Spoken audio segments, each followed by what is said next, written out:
వీక్షిస్తున్న తెలుగు ప్రేక్షకులందరికీ నమస్కారం. మార్కెట్లో ఈరోజు పసిడి మరియు వెండి ధరలు ఎలా ఉందని తెలుసుకుందాం. మొదటిసారిగా ఛానల్ చూస్తున్నట్లయితే సబ్స్క్రైబ్ చేసుకుని పక్కనే ఉన్న గంట సింబల్ నొక్కి ఆల్ నోటిఫికేషన్ మీద ట్యాప్ చేయండి మరియు లైక్ చేయడం మాత్రం మర్చిపోకండి. ఇక హైదరాబాద్ మార్కెట్లో మరియు మహానగరంలో ప్రస్తుతం బంగారం ధరలు అయితే ఇవాళ స్థిరంగా అయితే ఉన్నాయి. 22 క్యారెట్ల ఆభరణాల బంగారం ధర అనేది క్రితం రోజు పోలిస్తే కనుక ₹400 అయితే తగ్గగా ఇవాళ మాత్రం ఏ మార్పు కూడా లేకుండా 66,700 వద్ద అయితే ట్రేడింగ్ అవుతుంది. 24 క్యారెట్ల మేలిమి గోల్డ్ రేట్ అనేది ఇవాళ 72,760 వద్ద అయితే స్థిరంగా కొనసాగుతుంది.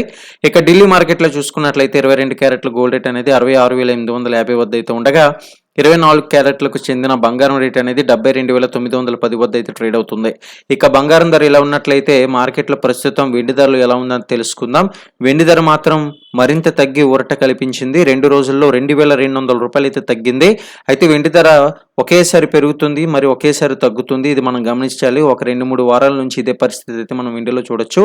అయితే ఈ రోజు అయితే ₹1,000 మేర తగ్గి 99,900 మార్క్ వద్ద ట్రేడ్ అవుతుంది. ఇక ఇదే పద్ధతి అయితే మనం ఢిల్లీ మార్కెట్లో కూడా చూసుకోవచ్చు. మొత్తానికి హైదరాబాద్ మార్కెట్లో 2 తెలుగు రాష్ట్రాల్లో కూడా వెండి ధర బాగానే తగ్గింది.